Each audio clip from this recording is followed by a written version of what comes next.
Bonjour bien-aimés, bienvenue sur la chaîne Esther d'amour. Aujourd'hui, on retourne sur notre thème La vie à deux, je ne suis plus vierge, numéro 2. Parce que vous êtes nombreux à m'avoir demandé de faire une autre vidéo parce que vous trouvez que la première vidéo n'était pas assez directe, il y avait des choses qui manquaient. Donc aujourd'hui, je vous fais une autre vidéo pour vous donner encore un peu plus de renseignements.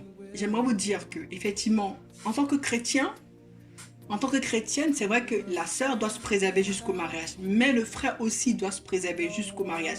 Les deux doivent tous les deux se préserver.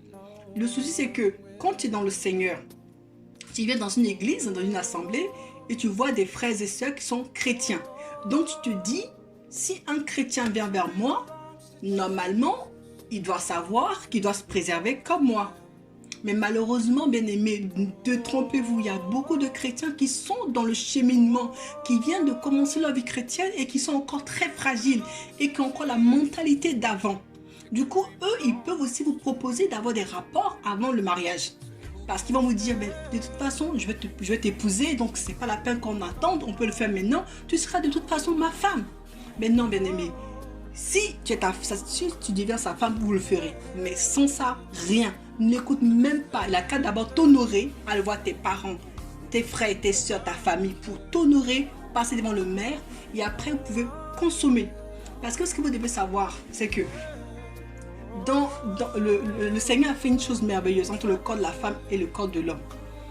Par exemple, si le corps de la femme et le corps de l'homme, il est fait pour qu'on colle bien ensemble. Ça colle, mais vraiment colle comme il faut. Mais si la femme, elle prend son corps, malheureusement, le monde nous a poussé tellement à faire n'importe quoi, nous pousse à aller avoir des rapports sexuels n'importe comment, juste sous prétexte qu'on peut se préserver, on peut se protéger avec les préservatifs. Donc, ils nous disent, allez-y, c'est sans conséquence, il n'y a pas de problème, vous pouvez le faire comme vous voulez. Mais non, c'est une grave erreur.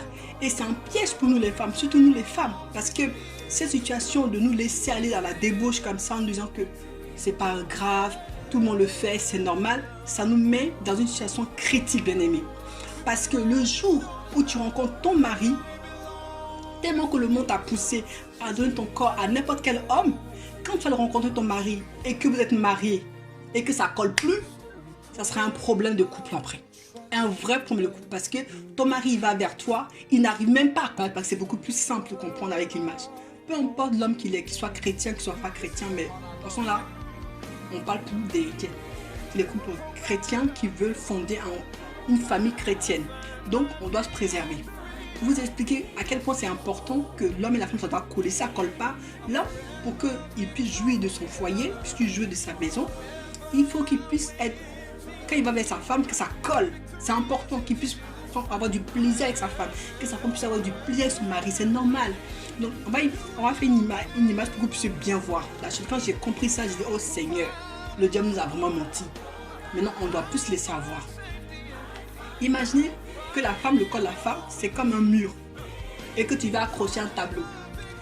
Donc tu prends un clou, tu prends ton marteau et tu fais un clou qui est de 10 cm, d'accord? Tu prends un clou de 10 cm et tu perces le mur avec ça. Tu perces, ok. Tu enlèves, après un moment donné, tu enlèves ce clou-là, tu prends un autre clou qui est de 5 cm sur le même endroit. Et tu vas essayer de prendre ton marteau et tu vas taper sur cette clou-là. Mais ça ne marchera pas parce que le trou d'avant est trop grand. Du coup, il y aura un problème, déjà un. Et si tu prends un autre clou qui est de 15 cm, là, ça pourra marcher parce qu'il prend quand même fait encore un trou plus large. Et bien sur ce mur-là, imagine que ce mur-là, c'est toi, ma soeur.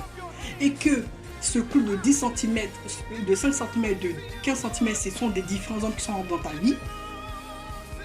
À un moment donné, si ton mari, qui est ton mari, vient vers toi et t'épouse, et que lui, malheureusement pour lui, son clou, c'est de, je sais pas,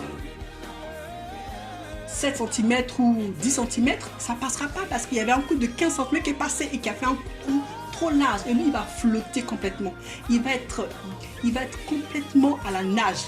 Quand il va aller vers toi, il va pas avoir du plaisir. Il sera frustré et ça va être une cause de divorce, de problèmes dans le foyer. C'est important parce qu'un homme, si au niveau du sexe, il prend pas plaisir, c'est les autres choses que tu peux être une bonne cuisinière et tout ça, il va plus calculer ça parce qu'il est frustré. Il va vouloir aller dehors pour trouver plaisir. Donc, quand le diable nous pousse nous les femmes, à être émancipées, à être comme les hommes. Mais en fait, c'est pour nous perdre, bien-aimés. Réveillons-nous, c'est pour nous perdre. C'est pas une bonne chose. Tu dois te préserver, tu dois être fier de ton corps. Oui, bien-aimé, maintenant que tu as vu qu'effectivement ton corps est très important, tu ne dois pas le donner n'importe comment. Maintenant, tu peux encore tout recommencer. Tu peux te préserver maintenant. Tu peux faire confiance en Dieu pour qu'il restaure ton âme, qu'il restaure ton esprit, qu'il restaure ton corps. Et pour que quand ton mari viendra, que ça puisse vraiment fonctionner. Que vous puissiez vraiment être fusionnés, que vous puissiez vraiment sexuellement prendre vraiment du plaisir tous les deux. Vraiment, ne te laisse pas aller. Tu peux encore aller de l'avant. Que Dieu te bénisse abondamment au nom de Jésus-Christ. Amen.